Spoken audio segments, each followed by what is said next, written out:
des allégations choquantes sur la mort de la princesse Diana. Les autorités examinent actuellement la nouvelle et sensationnelle affirmation selon laquelle elle aurait été assassinée par le gouvernement britannique. La princesse de Galles Diana a été tuée dans un accident de voiture. Et que son compagnon, Dodi Fade, a également été tué. Il y a quelques minutes à peine, la famille royale a stupéfié tout le monde avec une révélation surprenante qui résonne dans les couloirs du palais. Plusieurs membres de la famille royale défient ouvertement la tradition, visiblement angoissés de choisir leur propre voie. Ce chaos a fait ressurgir des histoires sombres et enfouies, notamment celle de la princesse Diana, dont la vie tragique et la disparition énigmatique continuent de peser lourd dans la saga royale. Avec une révélation aussi soudaine et intense, quelles autres histoires longtemps cachées pourraient émerger? Connectez-vous. Démêlons les mystères qu'ils ont longtemps cachés. La lutte de Diana avec l'amour et la loyauté. Ces derniers temps, de nombreuses histoires intrigantes ont été racontées au sujet de la famille royale britannique, révélant des problèmes récurrents dans les coulisses du palais. Certains membres de la famille royale semblent insatisfaits de leur vie et commencent à suivre leur propre chemin.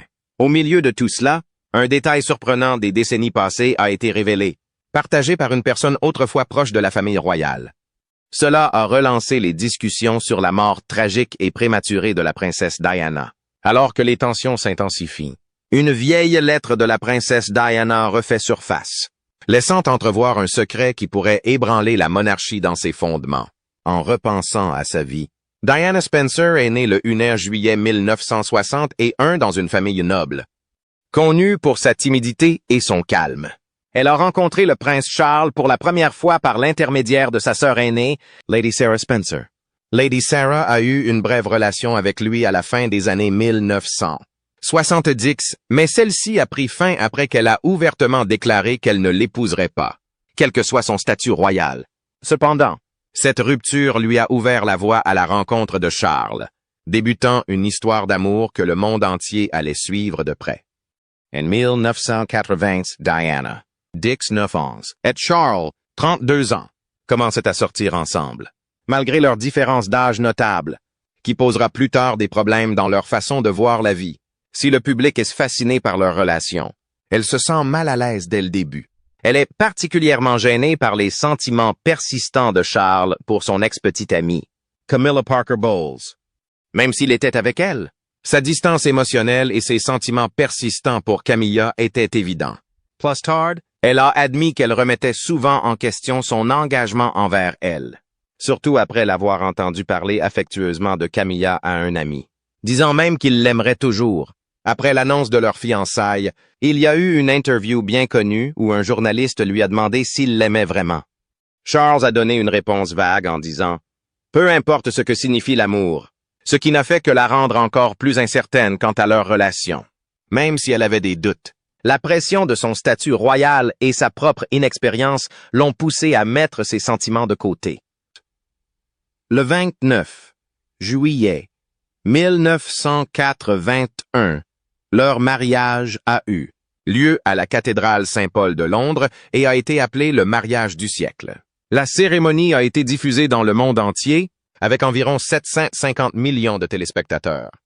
L'événement était empreint d'élégance, digne d'un futur roi et d'une future reine.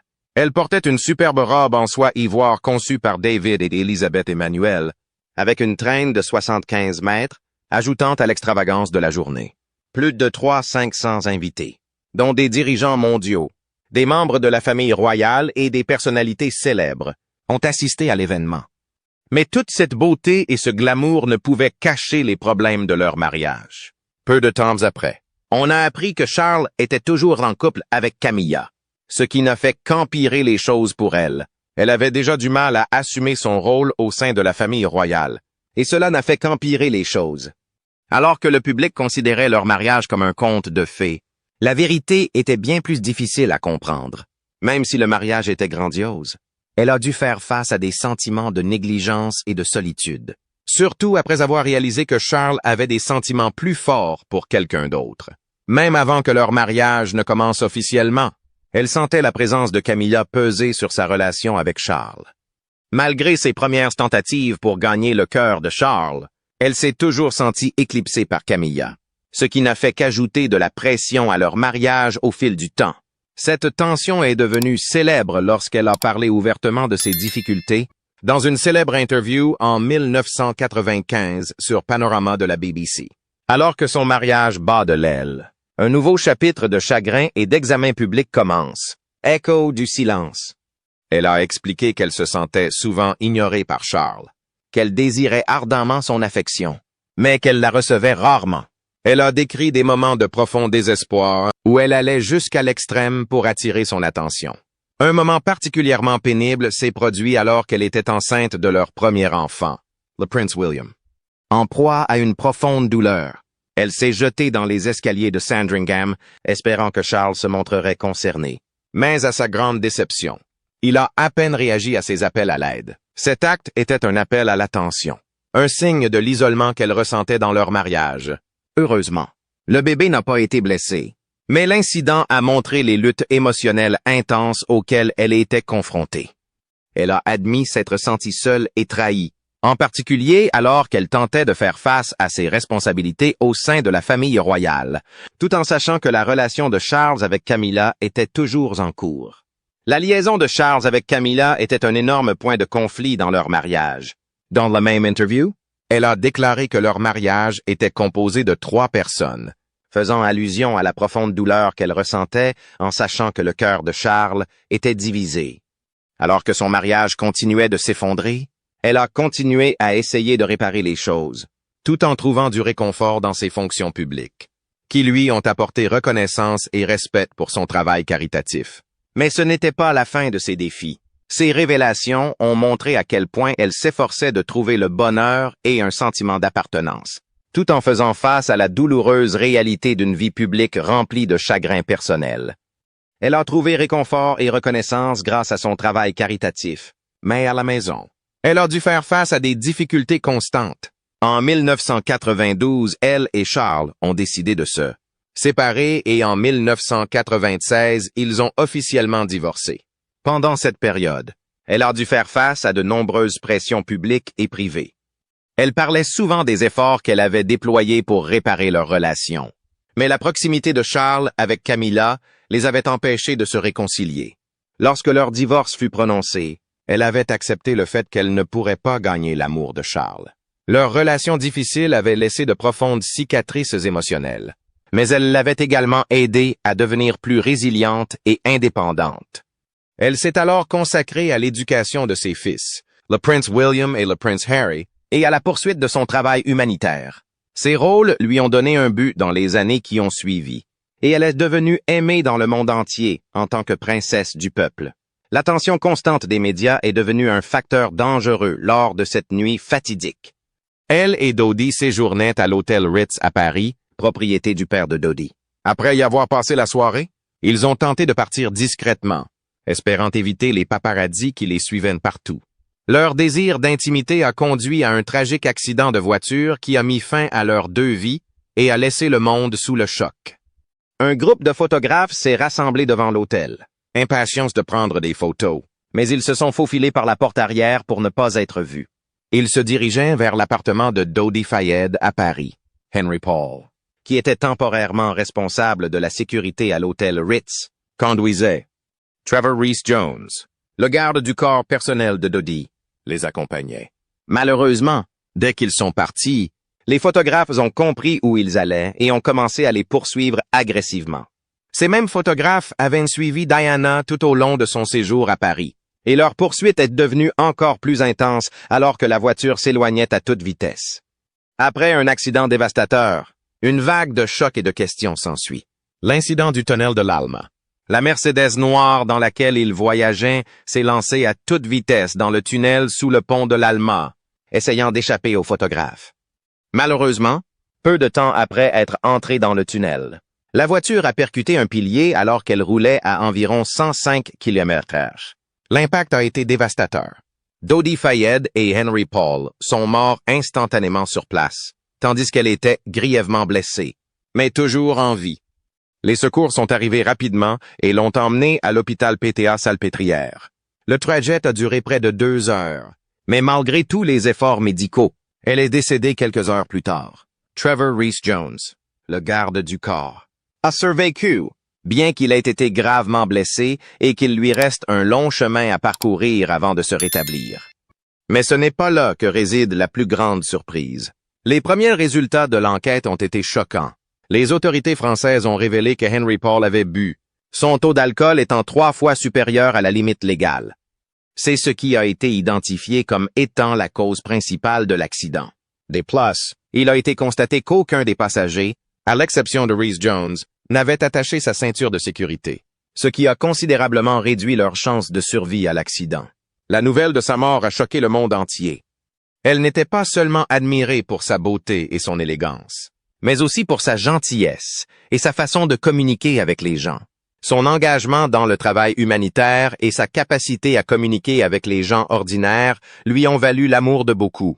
À sa mort, des millions de personnes ont pleuré sa perte, ressentant une profonde tristesse qu'une personne si compatissante soit partie si soudainement. La colère a également été dirigée contre les paparazzi, souvent accusés d'avoir envahi sa vie privée. Cela a soulevé d'importantes questions sur la manière dont les personnalités publiques devraient être traitées et sur la manière dont le journalisme devrait être traité de manière plus responsable. Malgré ces discussions, le monde a continué à pleurer la fin soudaine et tragique de sa vie. L'une des personnes les plus touchées par sa mort fut son majordome, Paul Burrell. Paul Burrell travaillait pour elle depuis plus de 10 ans et, au cours de cette période, leur relation était devenue bien plus qu'une simple relation de patron et d'employé. Burrell avait commencé sa vie en tant que jeune garçon issu d'une famille ouvrière du Derbyshire, en Angleterre. Son rêve de travailler pour la famille royale a commencé lorsqu'il a assisté à la relève de la garde au palais de Buckingham alors qu'il était enfant. Dès ce moment, il a su qu'il voulait faire partie de la famille royale. À 18 ans, le rêve de Burrell est devenu réalité. Il a obtenu un emploi au palais de Buckingham, où il a travaillé comme valet de pied pour la reine Élisabeth II. Il a rapidement montré à quel point il était travailleur et professionnel. En 1987, il est devenu son valet de pied personnel et, à partir de là, son rôle a pris de l'ampleur. Lorsque la duchesse et le prince Charles se sont séparés en 1992, Burrell s'est davantage consacré à l'aider. Il est devenu son majordome, puis son assistant personnel, s'occupant de sa maison et l'accompagnant dans de nombreux voyages. Leur lien s'est renforcé avec le temps. Burrell n'était pas seulement un employé. Il est devenu l'un de ses amis les plus proches. Il était là dans les moments les plus difficiles, lui offrant son soutien lorsqu'elle faisait face aux pressions liées à son statut de membre de la famille royale, aux médias ou se concentrait sur son travail caritatif. Il disait souvent à quel point il l'admirait pour sa compassion sincère et son engagement à aider les autres. Mais lorsque la nouvelle de sa mort lui est parvenue, le monde de Burrell s'est effondré. Cette perte l'a durement touché, montrant à quel point ils avaient tissé un lien profond au fil des ans. Ce lien n'était pas seulement professionnel, il était aussi personnel. Mais ce n'était pas la seule difficulté. Alors que le monde est en deuil, des luttes cachées et des batailles juridiques émergent. Les épreuves invisibles d'un confident royal. Il fut profondément ébranlé lorsqu'il apprit la nouvelle alors qu'il était en vacances en Italie, et la tristesse qui suivit prit le dessus. Il avait passé tellement de temps à l'aider à traverser ces moments difficiles. Des années plus tard, il s'est souvent demandé si sa présence cette nuit-là aurait pu faire une différence et empêcher sa mort. Au fil du temps, il est devenu une figure importante pour garder vivante sa mémoire après son décès tragique. Il a même écrit quelques livres sur le temps passé avec elle, comme A Royal Duty et The Way We Were. Ces livres parlaient de leur étroite relation. Cependant, le fait qu'il ait révélé des détails personnels de sa vie après sa mort a poussé certaines personnes, notamment la famille royale, à le critiquer. Burrell a néanmoins déclaré qu'il avait révélé ces histoires par loyauté envers elle, pensant que le public devait connaître la vérité sur sa vie. Pour Paul Burrell, sa mort n'était pas seulement une perte professionnelle, c'était une perte profondément personnelle. Pour lui, elle n'était pas seulement une princesse, c'était une amie proche. Sa mort soudaine a marqué un tournant dans sa vie, lui donnant la responsabilité de garder sa mémoire vivante. En 1997, à sa mort, une série d'événements ont commencé à faire connaître son ancien majordome, Paul Burrell, au grand jour. Tout cela a donné lieu à une affaire judiciaire majeure en 2002. Burrell a été accusé d'avoir volé plus de 30 objets de sa succession. notamment des lettres personnelles, des photos, des vêtements et des cadeaux de valeur. Les accusations ont été portées après que la police a fouillé son domicile et trouvé de nombreux effets personnels de Burrell. Il a été arrêté et accusé de vol, risquant une longue peine de prison. Du jour au lendemain, l'attention médiatique autour de cette affaire est devenue énorme et les doutes sur les intentions de Burrell ont commencé à se répandre. Paul Burrell a toujours clamé son innocence, affirmant que les objets en question n'avaient pas été volés. Il a expliqué qu'elle-même lui avait demandé de les garder en sécurité. Selon lui, elle craignait que ses effets personnels ne soient utilisés de manière inappropriée après sa mort. Alors elle les a confiés à Burrell pour les protéger. Cette bataille juridique a attiré l'attention des médias du monde entier, chaque détail étant analysé pendant des semaines. En novembre 2002, Paul Burrell, ancien majordome de la princesse Diana, était au milieu d'un grand procès lorsqu'un événement inattendu s'est produit. La reine Elizabeth II a révélé que Burrell lui avait dit qu'il conservait certains objets personnels de Diana après son décès. C'était une surprise, car cette information n'avait pas été évoquée plus tôt dans le procès. Cette nouvelle information a tout changé et, par conséquent, les charges contre Burrell ont été abandonnées. Avant la déclaration de la reine, Burrell était accusé d'avoir volé des objets de valeur ayant appartenu à Diana, au prince Charles et à leur fils, le prince William. L'accusation a soutenu qu'il n'avait pas le droit de garder ou de vendre ces objets, qui comprenaient des choses comme un bateau miniature, un bracelet, des boucles d'oreilles et une fleur en diamant. Mais Burrell a insisté sur le fait qu'il ne gardait ces objets que pour les rendre un jour à sa famille. Cependant, il n'a eu aucune preuve de cela pendant le procès, ce qui a affaibli sa défense au début. Mais la déclaration de la reine a clarifié les choses. Elle a confirmé qu'elle était au courant des agissements de Burrell et qu'elle n'y voyait aucun problème. Cela suggérait que Burrell avait reçu une certaine approbation de la part de la reine elle-même, ce qui allait à l'encontre de ce que l'accusation avait affirmé. Le juge et tous les participants à la salle d'audience furent surpris par cette nouvelle, et le procès fut rapidement clos, même si Burrell était libre de partir après le procès. Sa réputation avait déjà pris un coup. Les gens se mirent à jaser et l'attention du public fut très forte sur la vie privée de la famille royale. Cette affaire a montré à quel point la famille royale pouvait avoir une influence sur les questions juridiques, notamment lorsque des faits inattendus étaient révélés. Après son acquittement, de nouvelles histoires ont fait surface, renouant avec de vieux débats. Les ombres royales. Après le procès, Burrell a décidé de raconter sa version des faits au public. Il a vendu son récit à un journal pour une grosse somme d'argent.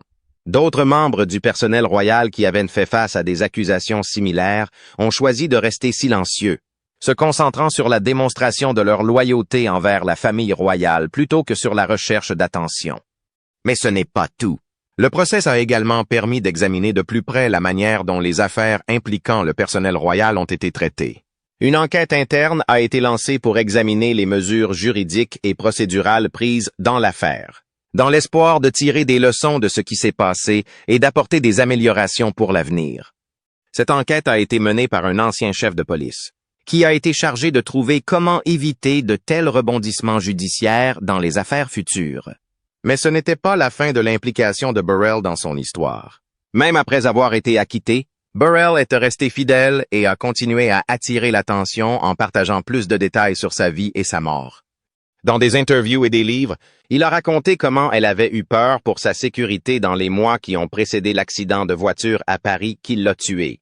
Il a affirmé qu'elle lui avait même écrit une lettre dans laquelle elle craignait qu'un plan soit en cours pour mettre en scène un accident de voiture qui mettrait fin à ses jours. Burrell a décrit sa conviction sincère que des personnes puissantes complotaient contre elle, en raison de ses opinions franches et de son engagement dans des causes humanitaires mondiales. Ces déclarations ont relancé le débat sur la nature de sa mort, que beaucoup ont cru être un accident tragique. Mais les propos de Burrell ont amené les gens à se demander si l'histoire était plus complexe. Pourtant, malgré ces déclarations, nombreux sont ceux qui doutaient encore de la version des faits de Burrell, se demandant s'il disait toute la vérité ou s'il essayait juste de rester sous les feux des projecteurs. Lors d'une soirée inoubliable, son chauffeur, Henry Paul, roulait à vive allure et sous l'emprise de l'alcool. Cela a conduit à un événement tragique dans le tunnel du pont de l'Alma qui a choqué le monde entier. bien qu'une enquête de 2008 ait conclu que la mort de la chanteuse était due aux erreurs de son chauffeur et aux paparazzis qui les poursuivaient. Les récentes déclarations de son ancien majordome, Paul Burrell, ont amené de nombreuses personnes à se demander si toute l'histoire avait vraiment été racontée. Même après toutes ces années, ces affirmations continuent de susciter des débats, ce qui maintient les événements de cette nuit-là bien présents dans les esprits. Certains pensent que la mort de la princesse bien-aimée pourrait être plus qu'un simple accident. Cependant, quelle qu'en soit la cause, on se souvient d'elle pour sa profonde compassion et la façon dont elle a travaillé sans relâche pour aider les moins fortunés. Elle a fait preuve d'une réelle attention envers les personnes vulnérables et marginalisées de la société. L'une de ses actions les plus mémorables a été son travail autour du VIH-Sida. En 1987, alors que de nombreuses personnes étaient encore effrayées et confuses au sujet de la maladie, elle a fait la une des journaux du monde entier lorsqu'elle a serré la main d'un patient atteint du sida sans porter de gants. Ce geste courageux et bienveillant a contribué à remettre en question les idées fausses que les gens avaient sur la façon dont le virus se propageait. Mais ce n'était pas la seule fois qu'elle a pris position avec courage. En 1997, elle a de nouveau attiré l'attention du monde entier en traversant un champ de mines actif en Angola. Elle était là pour soutenir la lutte contre les mines terrestres et ses actions ont joué un rôle important dans la signature du traité d'Ottawa, qui a interdit l'utilisation de ces armes dangereuses. Ses actes de bonté et de courage ont fait en sorte que sa mémoire perdure. Elle n'a pas seulement sauvé des vies, elle a changé la façon dont le monde perçoit les questions importantes, laissant un héritage qui continue d'inspirer la compassion et l'humanité partout dans le monde. Quel a été, selon vous, le moment le plus marquant de la vie de la princesse Diana? Amy, commentez vos réflexions ci-dessous et n'oubliez pas de vous abonner pour plus de discussions sur les personnages historiques.